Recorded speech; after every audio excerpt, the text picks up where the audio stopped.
The Tragedy of Cinema podcast is intended as a family-friendly program that by extension strives to be inclusive to all people regardless of their ethnicity, gender, creed, or any other identifying factors in this incredibly diverse world of ours. With that said, some of the films we discuss may contain serious subject matters or have content considered morally objectionable by today's standards. We do not intend to condone or dismiss these aspects of these films, but our primary focus will be on what we believe the film succeeds at, some fun facts, and our personal enjoyment factors of each film. With that said, we hope you enjoy the show.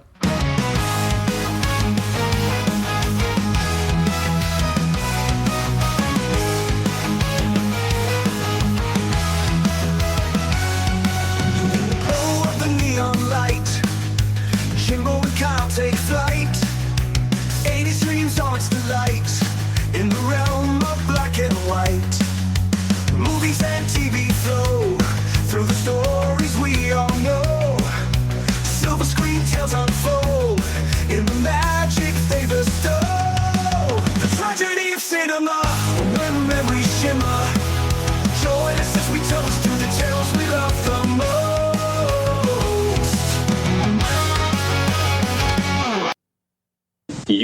You mentioned something about a tiger. A lion. A cowardly lion. And he could talk, too, like the Scarecrow and the Tin Man? Remember how we spoke? Not to talk about us. Because it's just my imagination. Just how did you get back from Oz? You put them on, and you click the heels 3 times. And then you said there's no place like home. I know you don't want to go to the doctors, but you just haven't slept the night right through since the tornado. This electrical marvel will make it possible for you to sleep again. And them. My friends are in trouble. I know it. We're in trouble, Dorothy.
Lunch pail in your hand? Isn't that a chicken in there with you? Chicken! The Gnome King doesn't allow chickens anywhere in Oz. Who's the Gnome King? Who is the Gnome King?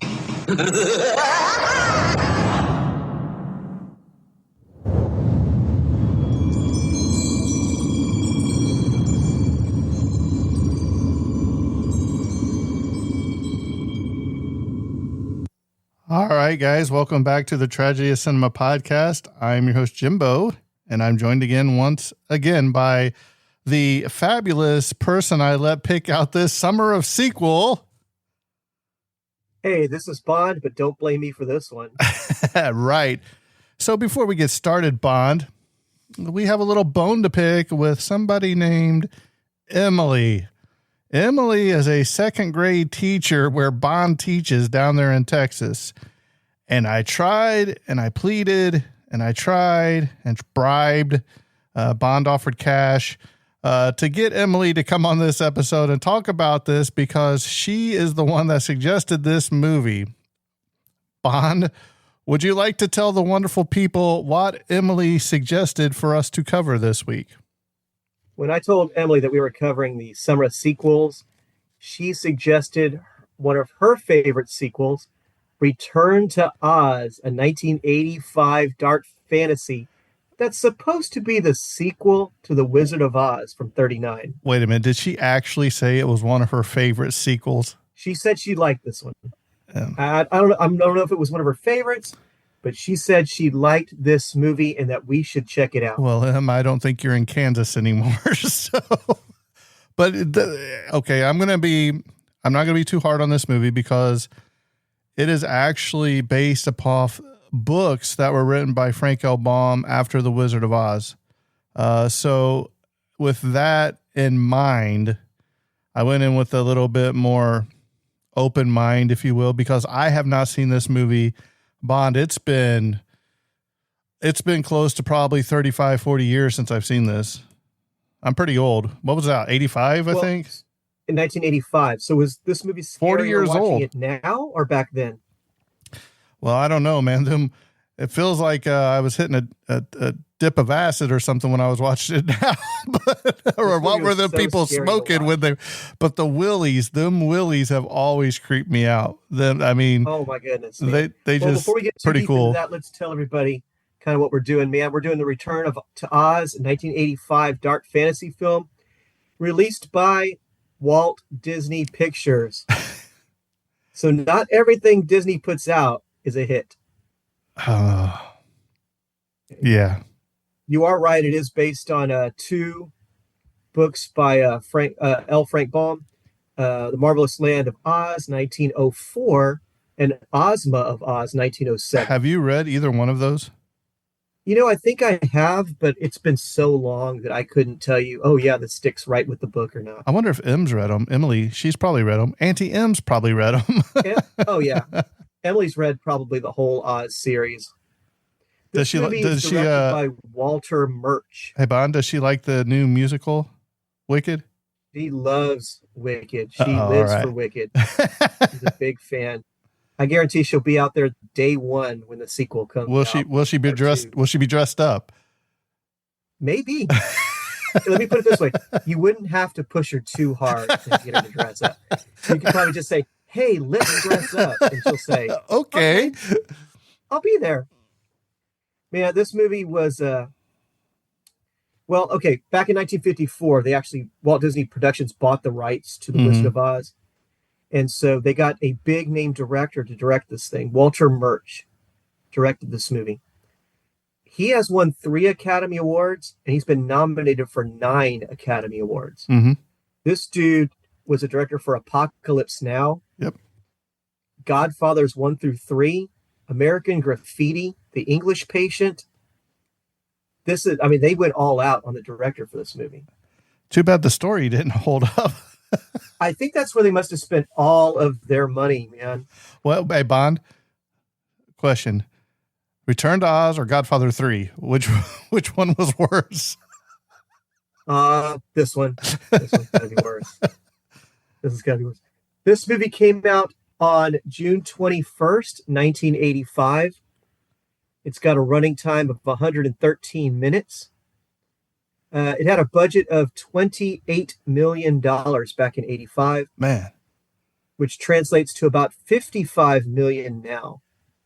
I'm thinking that was all spent on puppetry and special effects. I will say this. Some of the special effects they had was pretty good. It was actually nominated for an Academy Award for special effects. So it is an Academy Award nominated movie, as much as we're teasing it right now. Right. It was a box office flop. Oh, yeah. It, like I said, $28 million to make, but it only made a little over $11 million at the box office, which translated to today's money is about $22 million. But so Bond, it only did about half, less than half.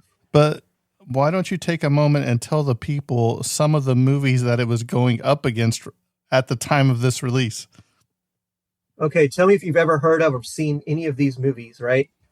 In June of 85, it debuted at the number 5 or 6 movie in the country, which is terrible for not only a Disney movie, but a premiere week 1 movie, right? Opening weekend.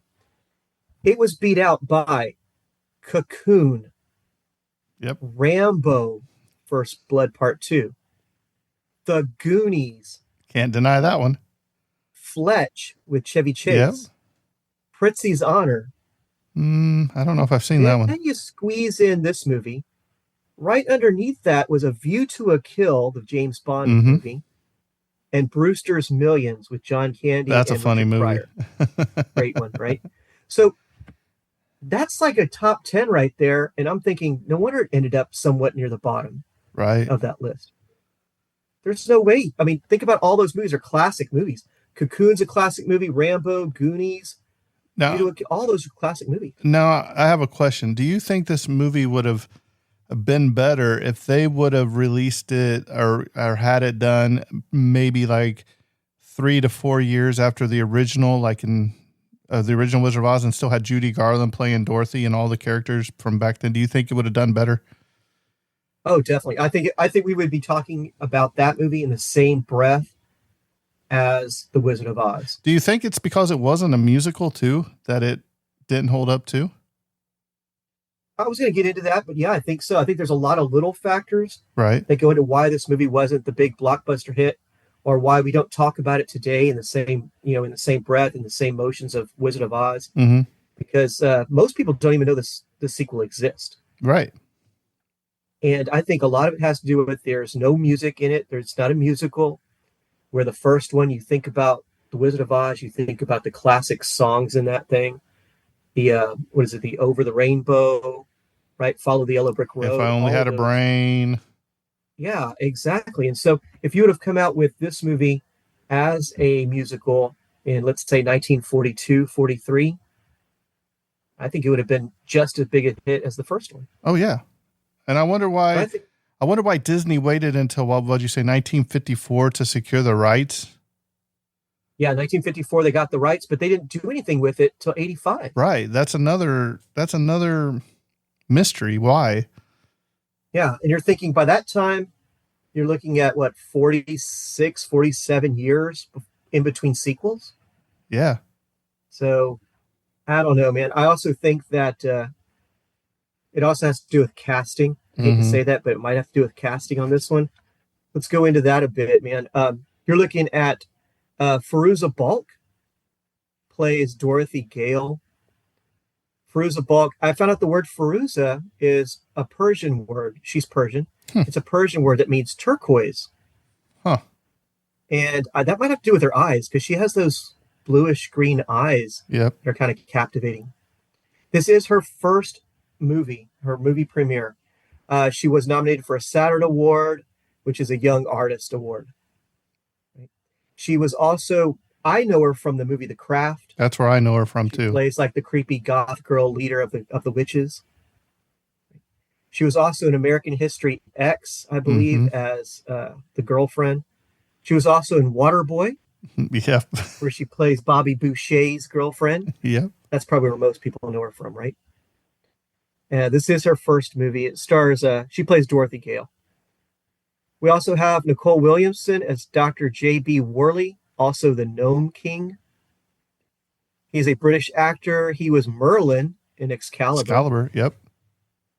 He was also in Sherlock Holmes movies, The 7% Solution, and he was also in the Spawn movie, the movie Spawn. I really like the Gnome King in this movie. I think he did a really good job. You think he kind of saves it a bit for you? He does at the end. I have to agree. Especially when he's like turning human, if you will. Oh yeah, that's true. That's true. It also has Jean Marsh as the nurse. Love her. Also plays Mombi, right? Mombi. She was in Cleopatra. She was in Willow. One of my favorites, Willow, is Queen Bavmorda. Did you? So it's got, this movie has people you like in it. Yes. So I'm can't wait to see how you figure this one. She was also in the TV show Doctor Who. Yep. And she was also in a Twilight Zone episode called The Lonely. Right? She was in all of those things. Let's see. Sophie Ward plays Mombi 2. She was in Young Sherlock Holmes. Oh, by the way, Jean Marsh, she did pass away this year, April of 2025. Yep. So recently. We have Piper Laurie as Aunt M. Another famous actress. That's what I was thinking too. She's a famous actress. Man. She plays the mom in Carrie. Yep. She was nominated for an Oscar for that role. She was also nominated for an Oscar in the movie The Hustler. She was in Children of a Lesser God, where she was nominated again for an Oscar, 3-time Oscar. And she played Louisa, or she was in a movie called Louisa with Ronald Reagan, which I thought was pretty cool. Yep. Matt Clark plays Uncle Henry. Uncle Henry was in The Heat of the Night, Outlaw Josie Wales, plays a bartender in Back to the Future 3. He was in a Million Ways to Die in the West also. Let me ask you a question about Uncle Henry and Annie M in this movie. Yeah. Supposedly the story it's only been 6 months since Dorothy was in the in Oz the first time. You can tell that by the damage to their house. It still hasn't been fixed and winter is coming. To me, Uncle Henry and Auntie M looked a lot younger than the original Auntie M and Uncle Henry.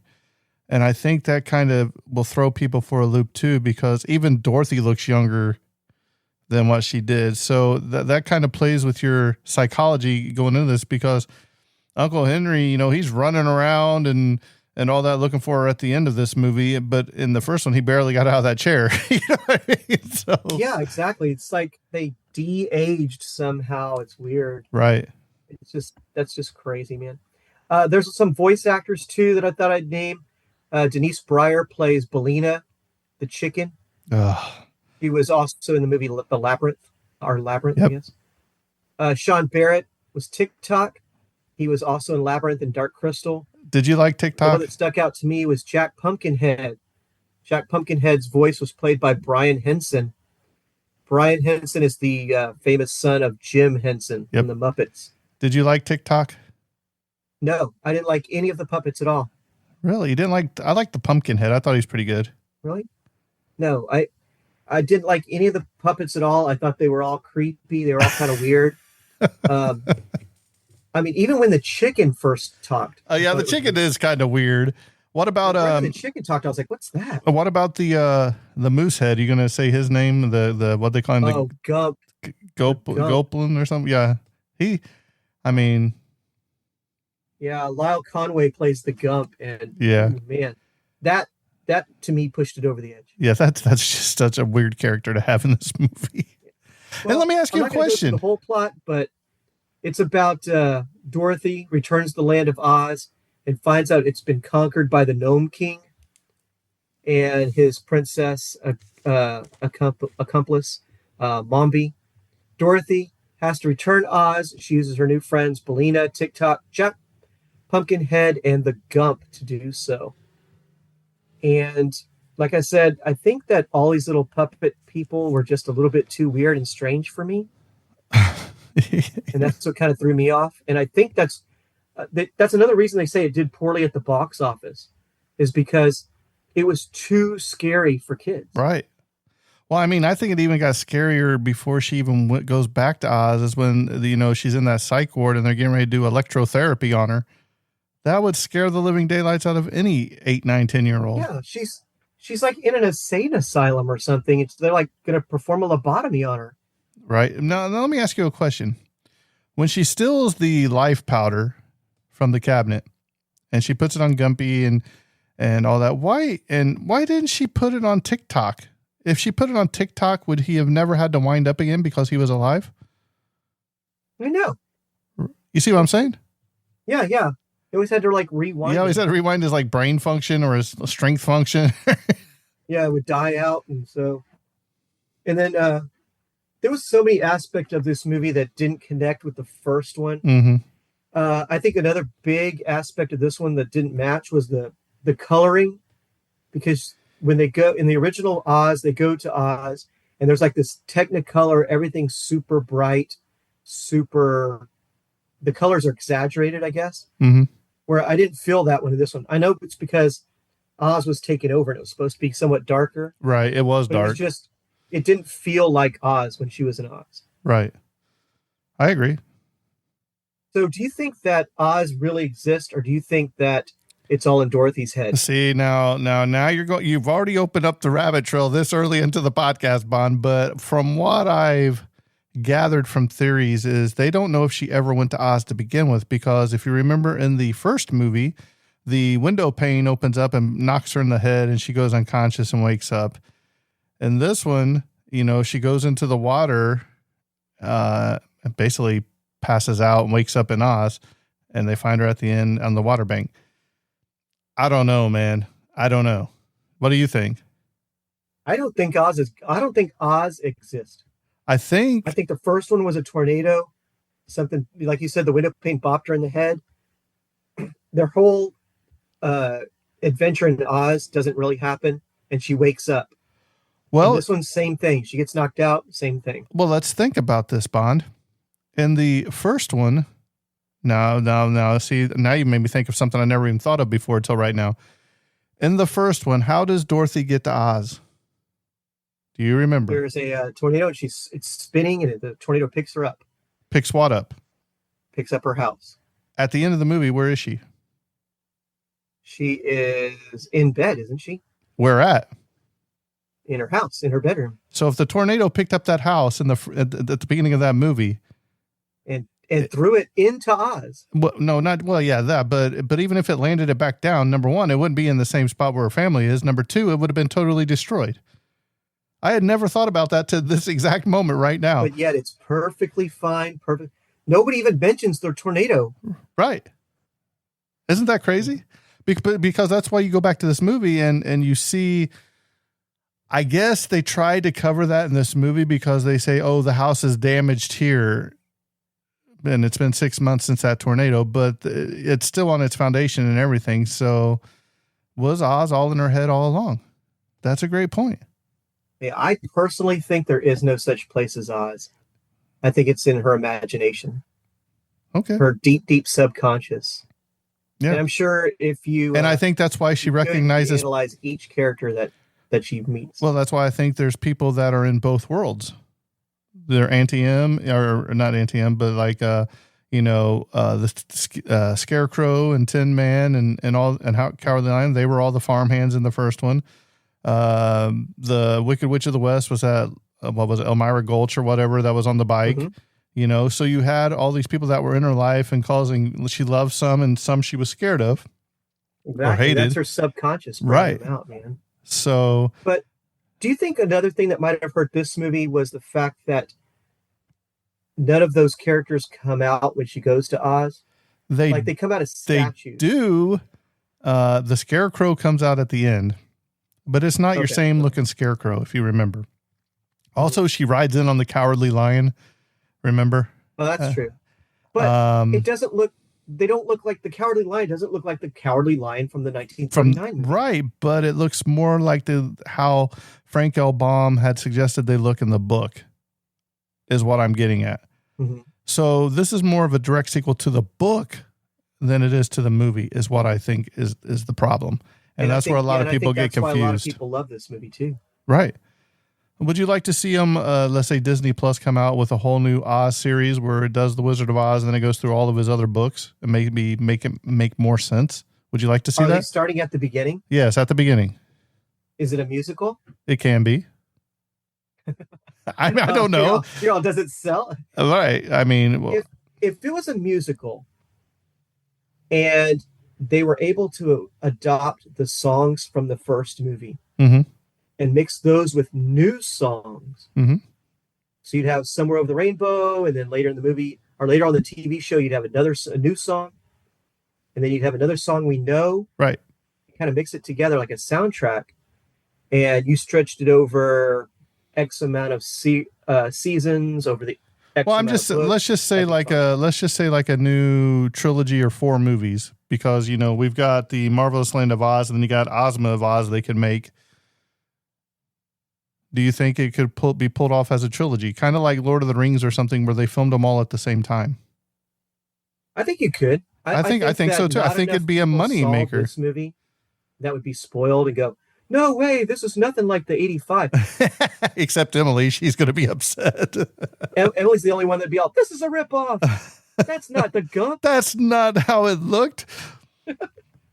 Come on, you call that a Gump? Yeah, so maybe Oz was all in her mind. Maybe she was crazy. She was crazy, man. Did you see that moose with that used to be a couch? With the palm was feathers, wings or whatever. And it was pretty cool that they shoved the broom up for his rear end too. I was like, well, we got all about? How was that accepted at they were making this movie? How'd that not end up on the cutting room floor on this one? I don't know, Bond. Bond. Okay, but what about go ahead. What about the princess who had all of those heads? That's what I'm talking about. Creepy. I mean, let's say you were to buy the, oh my gosh, they think she's insane at the beginning. She ends up back in Oz. Oh no, the chicken talks. Okay. Yeah, like that wasn't weird enough. Yeah. And then there's always these smiling rocks. The rocks are always reporting back to. But I think it's only the one rock, right? It's like his loyal subject, I think. Smiling and reacting. I think it's him that he goes, well, let me go look, and he'll go up and transform on the other rocks and go back and report. Oh, so he was like a Gnome King spy? Yeah, like his right-hand man. That's what I'm taking it as. Well, that was weird. And then you get to this palace, and she's got all of these heads that are in these containers. That was cool, man. I ain't gonna lie. I really liked that part. You like the fact that that Dorothy had to like go in there and steal something from one of the heads?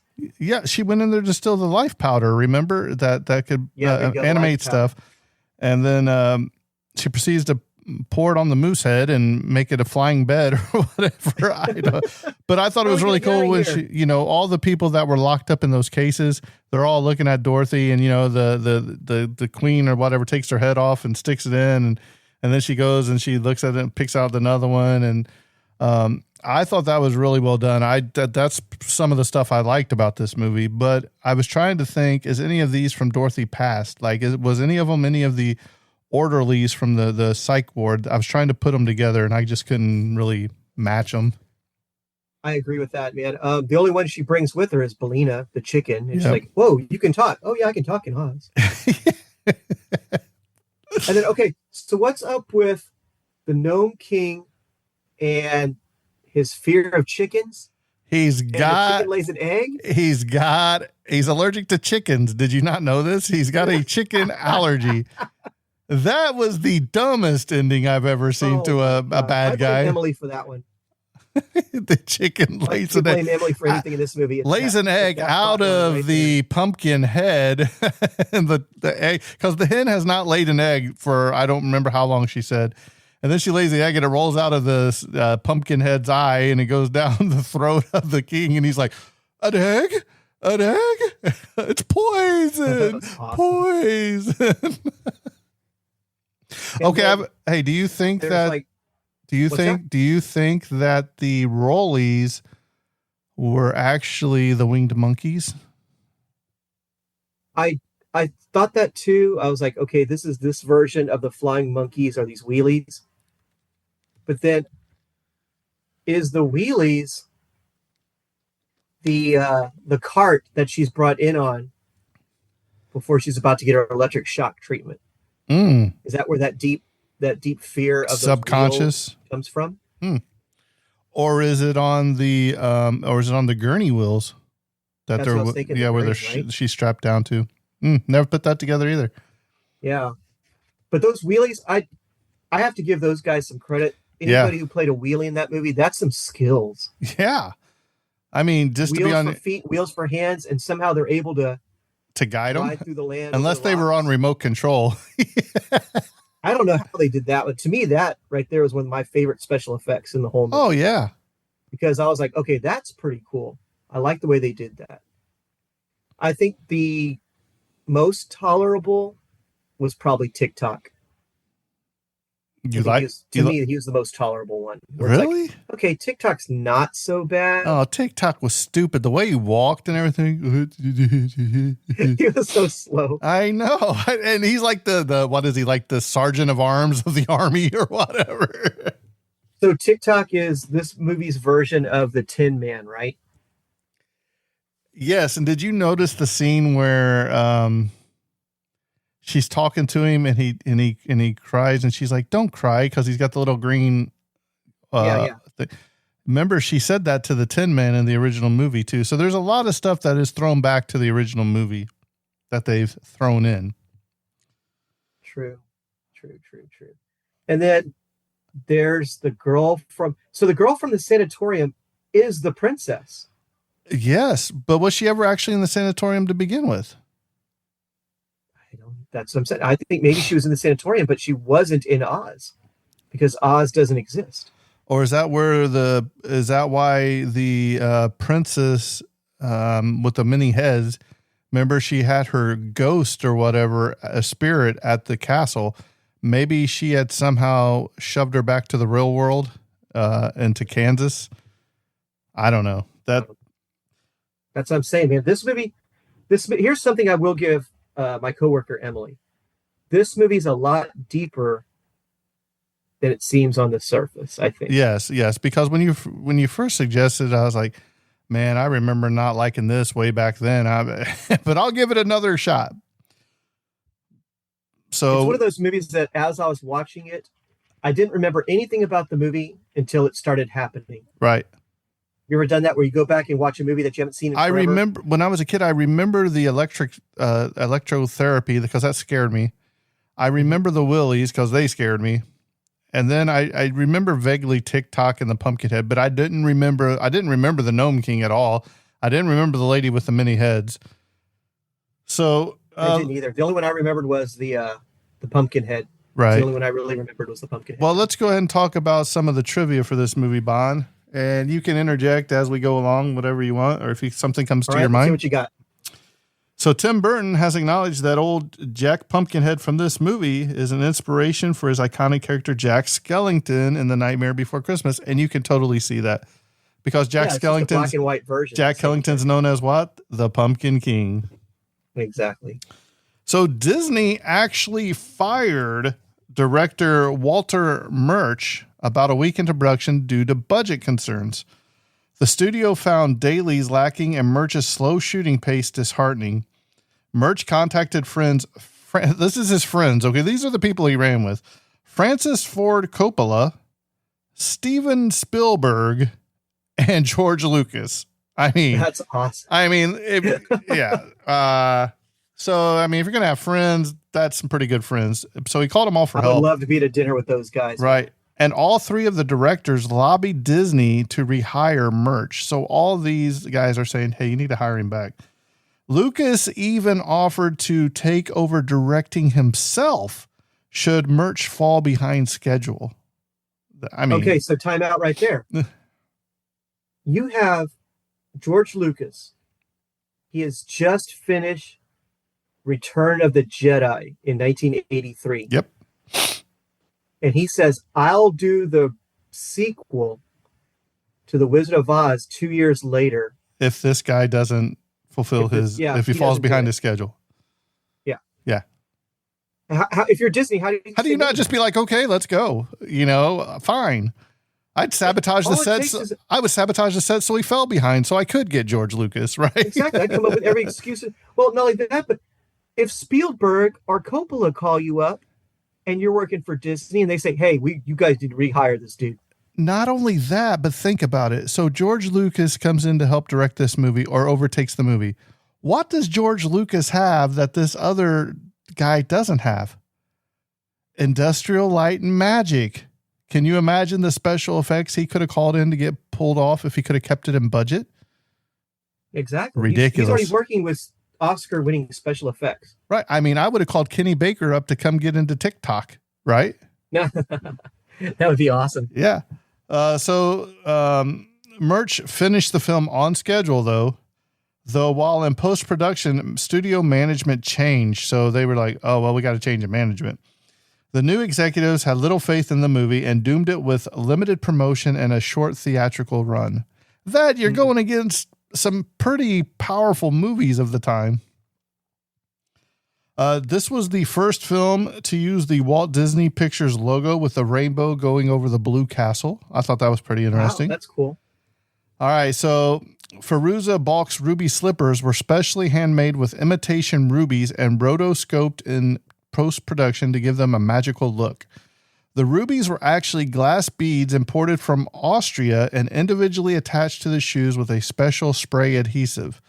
This later proved problematic as the hot stage lights melted the adhesive, and the young actress's fidgety movements would often knock the beads off. Tired of chasing after detached beads, the wardrobe staff finally ordered the shoes to be worn only when visible on camera. Balk confirmed to a fan via Twitter in September of 2017 that she got to keep one pair of the ruby slippers she wore in the film. So that's pretty cool. That is. And also, in order to include the ruby slippers as part of this film, Disney had to pay royalties to Metro-Goldwyn-Mayer, MGM, the studio which had produced The Wizard of Oz in 1939. The ruby slippers did not appear in L. Frank Baum's original novel. I didn't know if you know that, Bond. They were actually silver, if I remember. They were invented in a 1939 film to better take advantage of the Technicolor process. Interesting enough, in The Wonderful Wizard of Oz, Dorothy wore a pair of magical silver shoes, which were lost when she used them to return to Kansas. So they did keep that part of the story in this. Remember when the Gnome King says, oh, they fell off when you went to Kansas. In the subsequent novel, Ozma of Oz, one of the books on which this film is based, Dorothy and her friends meet the Gnome King, who possesses a magical belt with properties similar to those of silver shoes. Early drafts of the script for Return to Oz reflect this, with the Gnome King cutting up the ruby slippers to make his magical ruby belt. So that's interesting. Now, see, I say I don't like TikTok, but when you find a fact like this, it makes you appreciate it. So gymnast Michael Sundin stood upside down with legs bent and backwards inside TikTok's body to move the legs. No way. Wait. Are you telling me that whole time I'm watching TikTok, it's really a guy standing on his hand? On his head. Yeah, on his head backwards. Yeah. And with his legs bent and backwards inside of TikTok. Now I want to watch the movie again. Yeah, it's like I want to watch a making of Return to Oz, some behind the scenes stuff. I want to see how they put the costume on him and how they helped him move around. Well, I don't know because TikTok was kind of wide. I wonder if he did all that inside of the costume. That's what I'm thinking. Yeah, it's amazing. But how long could they film before they had to give him a break? You can't. But it was. I think it was only when he was. It was only when he was moving. There was a lot of times when he was just standing still too, though. Remember?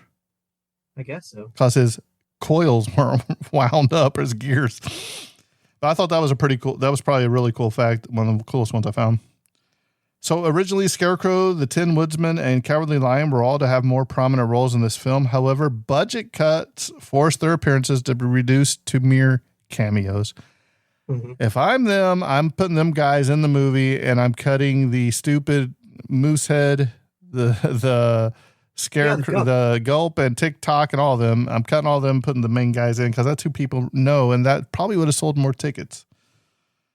This film received a mention in the Guinness World Book of Records as the sequel that was made the longest period of time after an original.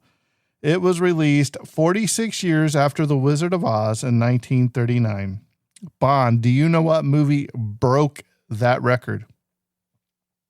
Ooh, all right. Let me do some thinking. Broke the record for the longest time between sequels, huh? 46 years. Man, I have no idea. The only movie I could think of has only been about 30 years between sequels, and that was like Top Gun and Top Gun Maverick. Bambi, I can't think of anything that was that long. Bambi 2 in 2006 broke that record in 2006, releasing 64 years after the original Bambi in 1942. Did they get any of the original actors back? Yeah, Bambi's mom came back. Bambi's mom comes. Yeah, she was just jerky though. The hunter had a bag of jerky. He comes back in the hunter's pelt. I don't know if you caught this either, but Pons Mara, who played the lead Wheeler, the one guy that got caught, the leader of the Wheelies. He's also one of the asylum orderlies, and he also voices the Gnome Messenger.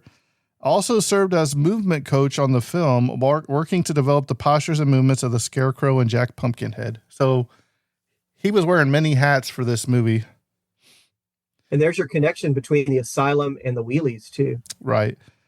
So L. Frank Baum changed the spelling of gnome, Gnome, to Nome for his Oz books because he felt the phonetics spelling was easier for children to learn. In universe, gnome means one who knows because gnomes obsessively catalog the location of every mining site in the world. So he just wants kids to read. I applaud him for that. Yeah. This is the directorial debut of editor Walter Murch. It remains the only film he ever directed. Oh.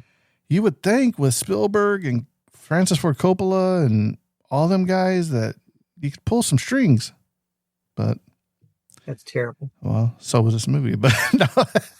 All right. Fairuza Balk mentioned in interviews her tears of joy when she was allowed to audition for the part of Dorothy. In her words, it was a really big thing for me even to get an audition for a real feature film. Because I guess she had done some TV spots or something before this. I had heard that over 600 girls auditioned for that part. I heard there was like tens of thousands of girls that auditioned for that Wow. part. Yeah, I think it's in here somewhere. But Walter Murch never intended for this film to be viewed as a direct sequel to The Wizard of Oz. Rather, he intended it as a partial sequel with some direct references, the ruby slippers, actors playing characters in Oz and the real world. But in closer similarity to the Oz novels, the appearance of the Oz characters, Oz being a real place as opposed to a dream. The misconception that the film was ever meant to emulate the MGM musical probably contributed to its failure at the box office. I think if you would have named it something else, you might have had a shot. And I just thought of this as I'm sitting here reading this, Bond. Bond, we didn't see any of the Munchkins. Do you think that Dead Area C, the Dead Sea thing that was in here, do you think that was Munchkin Land? Munchkin Land is now just the dead area of Oz. All of them are wiped out. Because you remember when the Willies hit it, they just killed them all. It would have been nice if they would have had maybe like a Munchkin Land house or something that indicated it was Munchkin Land sometime in the background in ruins. That Right, because I mean, you see the what is it? The yellow brick road's all busted up. Yellow Brick Road They could have done something. If you remember from the first movie, the Yellow Brick Road originates in Munchkin Land. Right. Like that's the origin. That's the beginning of the. Speaking of that, Bond, you know the yellow brick road from the original. What about the red brick road that's next to it? Where does it go? They should have taken that one. Yeah. Probably a shortcut. I don't know. I will give credit for the stop motion animation in this. It's pretty good. So to create the stop motion puppets of the gnomes, Nicole Williamson and Pons Mar were photographed against the background grid. Will Vinton of Claymation fame then watched the footage frame by frame and manipulated the puppets based on the movements and expressions of the actors. So it's a lot of hard work for this movie. Yeah, and like I said, they had the Hensons and all the Muppet guys. They were involved in all the puppetry too. So. Right. All right, Bond. When Return to Oz was released in June of 1985, only 2 members of the original Wizard of Oz main cast were still alive. Who were they? I'm going to say it was the Tin Man. And I'm going to say it was the Cowardly Lion. Ray Bolger, who played Hunk and Scarecrow in the original, and Pat Walsh, who was the lead flying monkey. Margaret Hamilton, who was, Miss Gulch in The Wicked Witch of the West, she died in May of 1985, so 1 month before this movie released. Oh. Yeah, I remember when she was on Mr. Rogers because, all the kids were scared of her and she was on there without her makeup and everything. It was pretty cool if you ever get a chance to see it. All right, so let me ask you a quick question, Jimbo, before we move on. If they would have relaunched The Wizard of Oz first, like let's say in 1983, and then this movie, The Return to Oz in 85, would that have helped? Are you talking about a whole new movie, like a reboot, or just like a 50th anniversary? I'm talking about a whole new movie. Oh, sure. Fairuza. Yes, absolutely. But I just don't know. I don't understand why Disney waited so long. And I don't understand. And if they were going to do that and they wanted to go by Frank L. Baum's books and make the silver slippers and all that, then they should have done all that. It would have been an easier transition to this. Say, hey, this isn't your mom and dad's Kansas anymore or something, some sort of tagline like that. But yeah, I think it would have done better because when you say return to something, you should have had to been there to begin with, right? I think that's the problem with this movie, that the title is misleading enough. Everybody thought, oh, this is going to be a continuation, which he says he didn't want to make a continuation, but it's 6 months after the tornado landed, and Dorothy can't. Her aunt says she hasn't been able to sleep since you went to Oz. You haven't been sleeping right. The house is damaged. So don't tell me it's not a direct sequel to Oz when it is. That's how you set your story up to be. Exactly. You come out with a movie in 1983. You call it Dorothy's Journey to Oz. Dorothy's Dreamland. Or Dorothy's Dreamland. Dorothy in Oz. And then you have this new actress play it. Musical or not musical is up to you. Then you come up with this movie 2 years later, and everybody just thinks it's a sequel to the movie that came out 2 years before. Right. And it would have worked because, let's say, I think Dorothy in this was 10 years old, I think, or 9 years old. She would have been 7 for the first one. I mean, you would have been believable that she grew up a year or two. You know what I mean? You could have seen the progression of how she grew. I just think it was a missed opportunity. Then again, it could have bombed and they would have never made this anyway, right? Yeah, you would have never saw this one. It would have just been a really bad remake of the first one. So director Walter Murch invited friend George Lucas to visit the set one day. During that visit, Lucas wandered to different sound stages where he came across producer Rick McCallum working on a small film. And for those of you that know anything about Rick McCallum, he became really close friends with George Lucas and later collaborated on what? Do you know? Let's see. I'm going to say Jurassic Park. Star Wars prequels. Oh, no. Yeah. Hey, I like the prequels. They're okay in my book compared to what we got. They're aging better compared to what we got in these last 3 rounds. Yeah. Right? You're starting to look at those. Yeah, you're starting to look at those next 3 as like, those weren't too bad. So, film depicts American life in the 1890s. A director and screenwriter Walter Murch used the history book Wisconsin Death Trip from 1973 by Michael Lessie as his main source for this era. The book emphasized the harsh aspect of Midwestern rural life under the pressures of crime, pestilence, mental illness, and urbanization. I guess, but I mean, I don't know.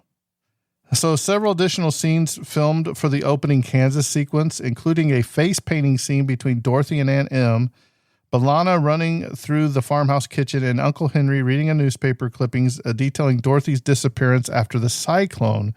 And they were all cut from the final film. So does it say now I got to probably rewatch the original Wizard of Oz. Does it say that she went missing after that cyclone? Or do they just know she ran away? I think so. I think because she ran away. She ran away to the what's his name? Where the guy that played the wizard, the traveling guy. I can't think of his name at the moment. But I'm pretty sure that at the very, very end of the original Wizard of Oz, they mentioned the fact that she was gone for so long. Now I got to go back and watch it, Bond. The Scarecrow was originally supposed to have a fully articulated animatronic face akin to that of the Gump. However, budget cuts forced the puppeteers to reduce his face to a series of masks with fixed expressions. Terrible. That is a big disappointment right there. I can't believe you forgot this in your casting, Bond, but the role of the pet dog Toto was played by Tansy, a brown-eyed border terrier. Tansy was a family pet with no previous acting experience. It was chosen for the role through an audition process, competing with 50 other dogs. So Tansy won out. The real-world portions of this film take place in October 1899. Auntie Em says it's been 6 months since the tornado, meaning that Dorothy's departure and return from the original Wizard of Oz adventure took place in April of 1899. So during film's production, Fairuza Balk's privacy was carefully guarded, and she was not available to meet with journalists. So I applaud him for that. You know, keep her protected. In Dr. Worley's office, Dorothy is telling how the Tin Woodsman lost his human legs. She starts to say hacked, but this was hastily dubbed to cut as the original line was deemed too strong for younger viewers. So, yeah, they were hacked off. Mommy, what does hacked mean? All right, here you go, Bond. You'll love this one. So the role of Belina, the talking hen, was played by around 40 real chickens. Each are good for different things. Cages were tagged with the chicken's purpose, including perch, sit, carry, and run, to name a few, as well as chickens that would attack and others to run towards cast members. A mechanical chicken was also used for certain scenes, though the crew had trouble in telling it apart from the others. So that's a pretty good mechanical chicken. That is a pretty good chicken. Yep. All right, so here's your job. A, you can interview let's say 1,000 Dorothys. You can B, interview 50 dogs for Toto. Or C, you can look over the chickens during production. Which one paid the most, right? Oh, can you imagine cleaning up after them too? Oh, yeah. So Firuza Balk won the role of Dorothy out of tens of thousands of girls worldwide who applied to audition. Judy Garland was 16 when she played Dorothy in The Wizard of Oz in 1939. Firuza Balk was only 10 when filming Return to Oz. So you can tell she looks a lot younger than Dorothy, but they say she won it out because she looked like Dorothy. And I'm like, huh?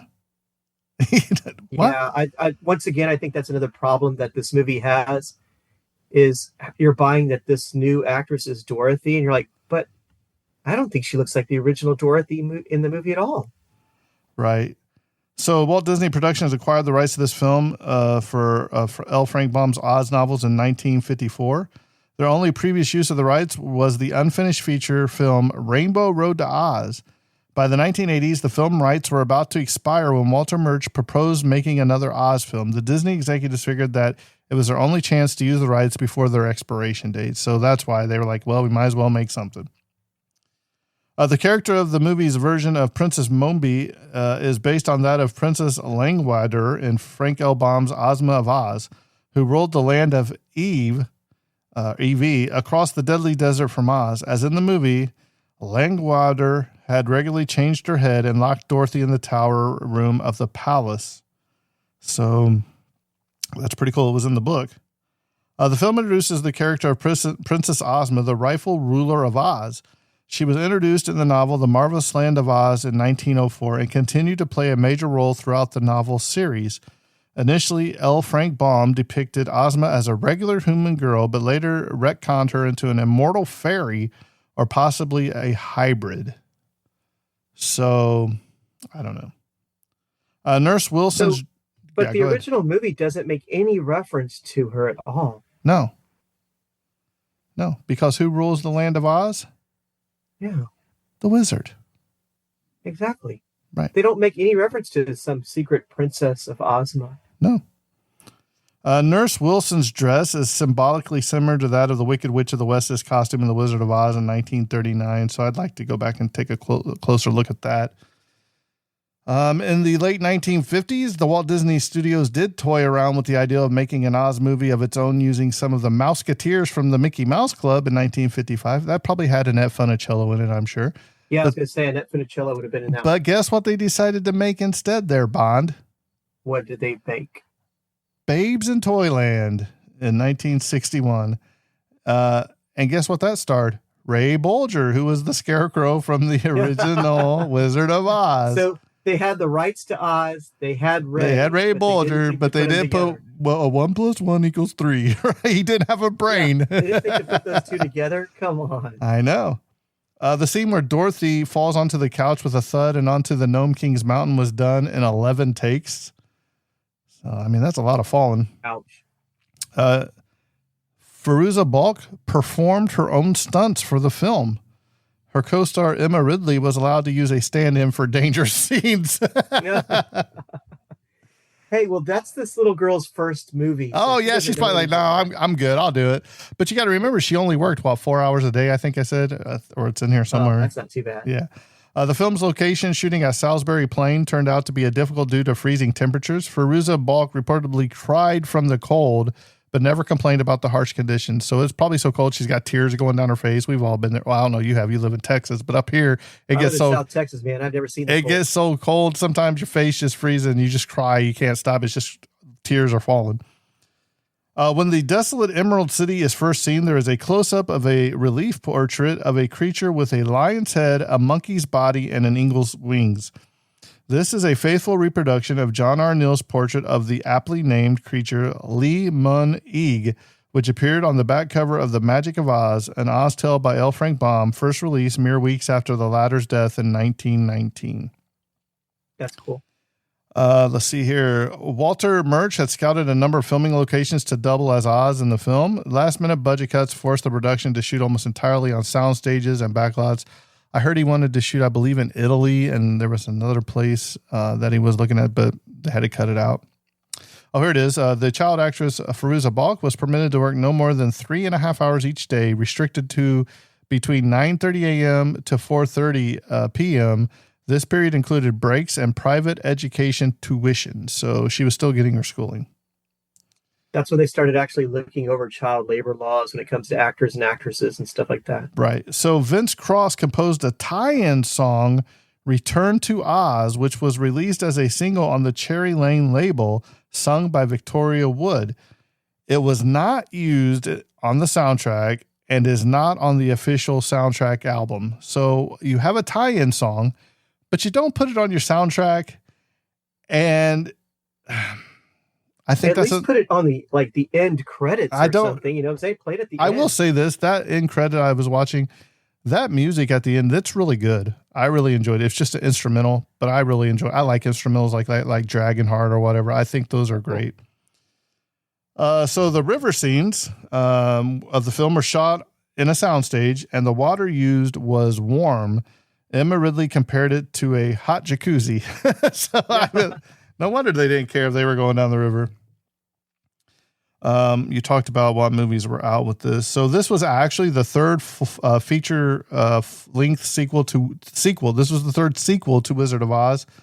The first is a live action film called The Wonderful Land of Oz in 1969. Have you seen that one, Bond? I have not. The second is an animated feature, Journey Back to Oz in 1972. Have you seen that one, Bond? You know what? I have seen an animated version of The Wizard of Oz. I wonder if that's the one I'm thinking about. It could be. This film has several throwbacks to the original Wizard of Oz. Examples include Dr. Worley and Nurse Wilson having evil Oz counterparts, where the Gnome King and Mombi represent Dr. Worley and Nurse Wilson, respectively. The Tin Man, TikTok keeps freezing on the spot, and at one point cry as well. So that kind of gives you the Tin Man thing, where he would have to be oiled. You know, it's not that far of a reach. The Witch of the West had flying monkeys and Winky Guards as her minions. Mombi similarly has the Willers as her minions. Bellina, like Toto, serves as Dorothy's pet, and more famously, the Gnome King says the iconic line, "There's no place like home." Very cool. So the film introduces the characters of TikTok from the Oz novels, a prototypical robot. He was introduced in the novel Ozma of Oz as a mechanical man with a copper body. He runs on clockwork springs and works similar to a mechanical clock. He supposedly feels no emotion nor pain. There was an hour-long animated TV movie produced by Rankin Bass called Return to Oz in 1964. It has a whole different story than this movie, so it could have been that one you saw, Bond. I know what the one you're talking about. I've seen it too, but I can't remember for a cartoon version of The Wizard of Oz. I cannot remember for the life of me what that was. Exactly. So Firuza Balk was the second youngest of the approximately 1,000 girls who auditioned for the role of Dorothy. She was reportedly chosen because she had a physical resemblance to Judy Garland. I don't see it, but who am I? The original estimated budget for this film was $20 million. By the time the production finished, the budget was estimated to be $28 million. So he came in a little over budget and then didn't make anything back. So this film opened in 1,300 theaters in the United States, including the Radio City Music Hall in New York City.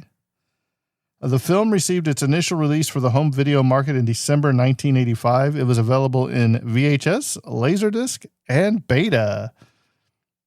Disney spent, are you ready for this? Approximately $6 million on printing and advertising to promote this film.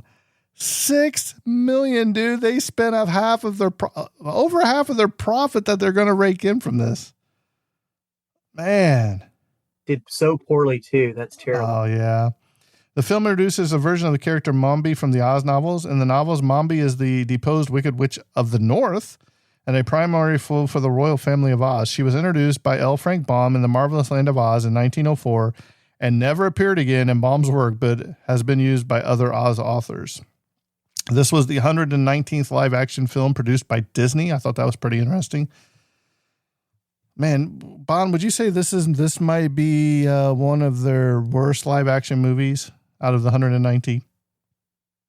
Yeah, you'd have to go back and look at some of the early one, probably like some of the ones from the 70s. So like the Kurt Russell ones.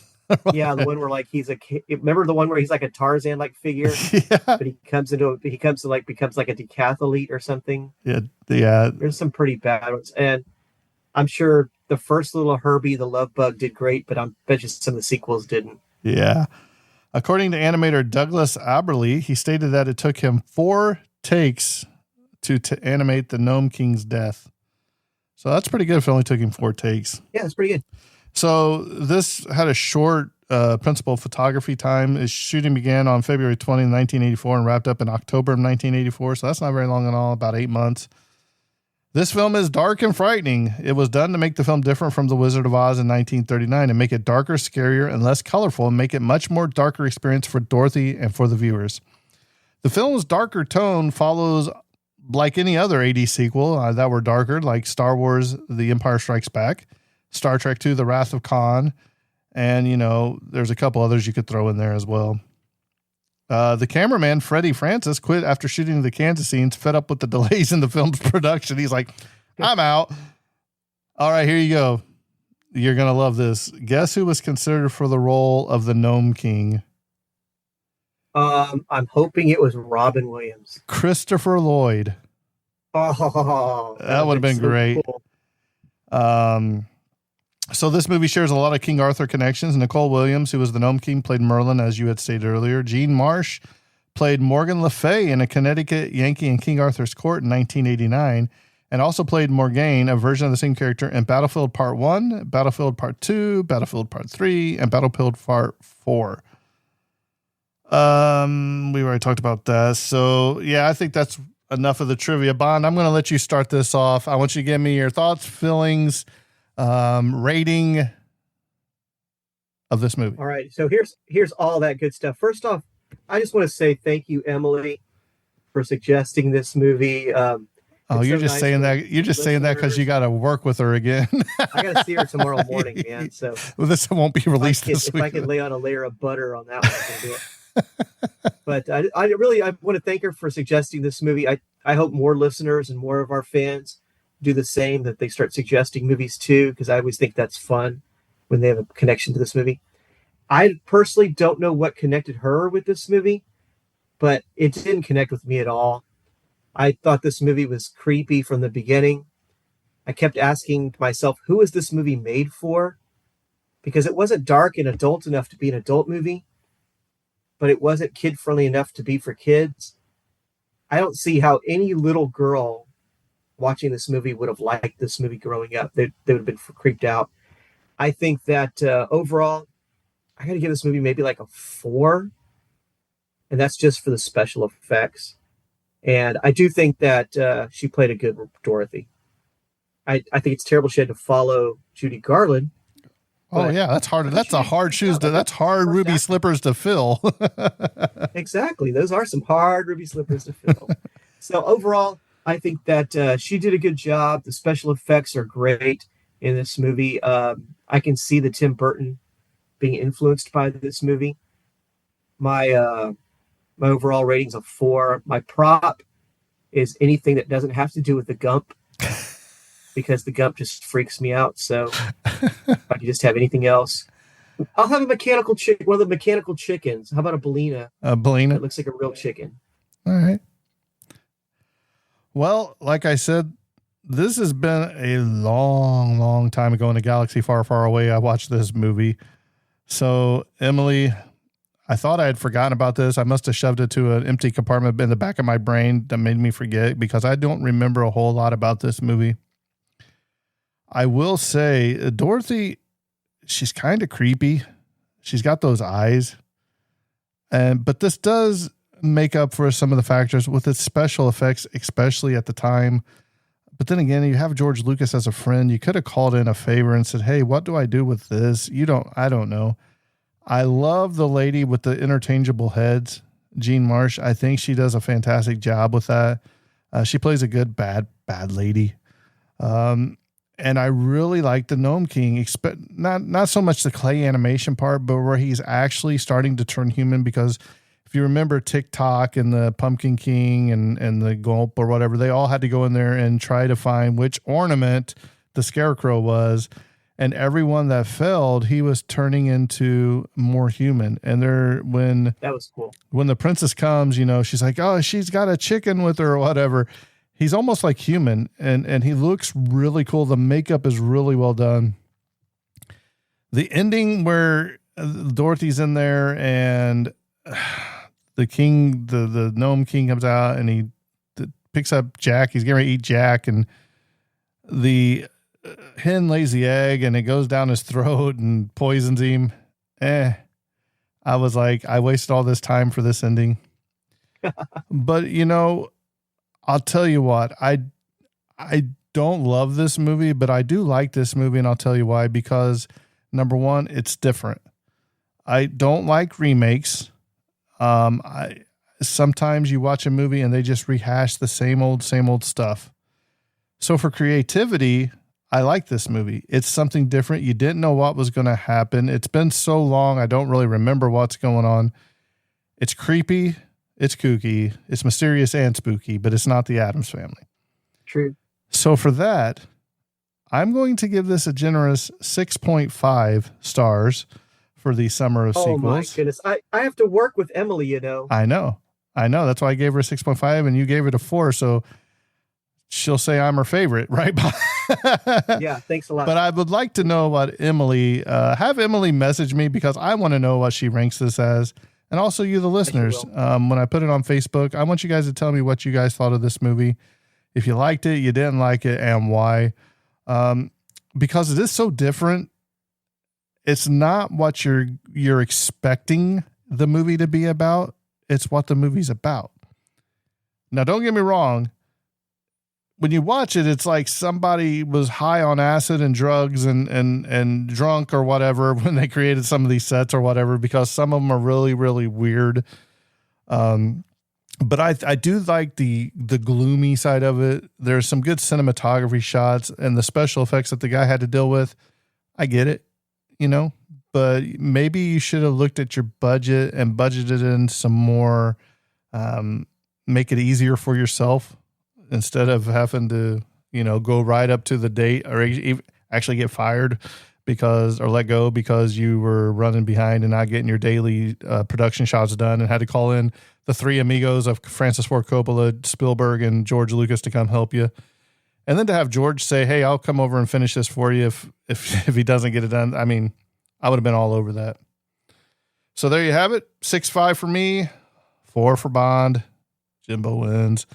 But we are the Tragedy of Cinema podcast. You can follow us on Facebook. We have a lot of fun on there. If you want to email us and give us some movie suggestions, we are the Tragedy of Cinema at gmail.com. And speaking of that, I don't know if we haven't told anybody. I told Bond, but we were just yesterday, as a matter of fact, we were contacted through email from a director of a movie that just came out on August 13th, which is today. But they gave us an email asking, hey, do you want to interview us? We can talk about the different things of this movie. And I got a screener of this movie. I'm not going to say what it is yet, because I want to set it up and let Bond watch it too. But we are going to possibly have them on real soon. I watched the movie before Bond and I started recording tonight. And you know what? For an indie film, I'm pleasantly surprised with the outcome. So I can't wait to talk about it with Bond, and I can't wait to talk about it with the director or producer, whoever it is that's going to be coming on. So be on the lookout for that, because I'm really excited. So hopefully we get that recorded in a couple of weeks. Bond, you got any last farewell words? Because I do believe this is probably our last summer of sequel for the season. Not that we won't do sequels throughout the year, but as far as the special summer of sequels, I can think of no other better way to go out on top than with Return to Oz. This will definitely not be a summer to be remembered. I think some of our sequels this summer were pretty hard to swallow. And who can forget the great meatballs you made us watch? Don't blame me for the summer of sequels. But I think this is a great one to end it on. That's for sure. All right. So if you want to leave us a review, leave us a review. I'll have Bond read it on the air. But I think this episode's coming to a close, and that's a wrap. And cut. The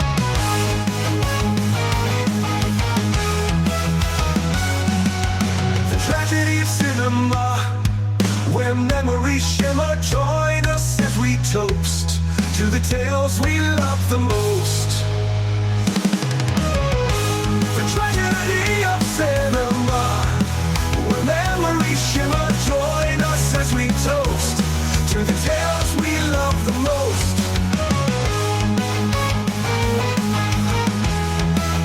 Those we love the most.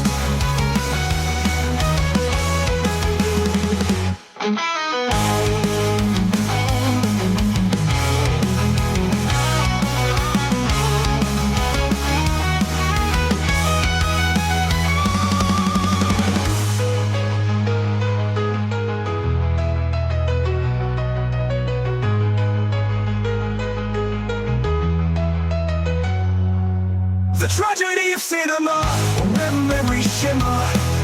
Join us as we toast to the tales we love the most. To the tales we love the most. The tragedy of cinema, when memories shimmer. Join us as we toast to the tales we love the most. To the tales we love the most. To the tales we love the most. Bond's gonna get you and your little dog too.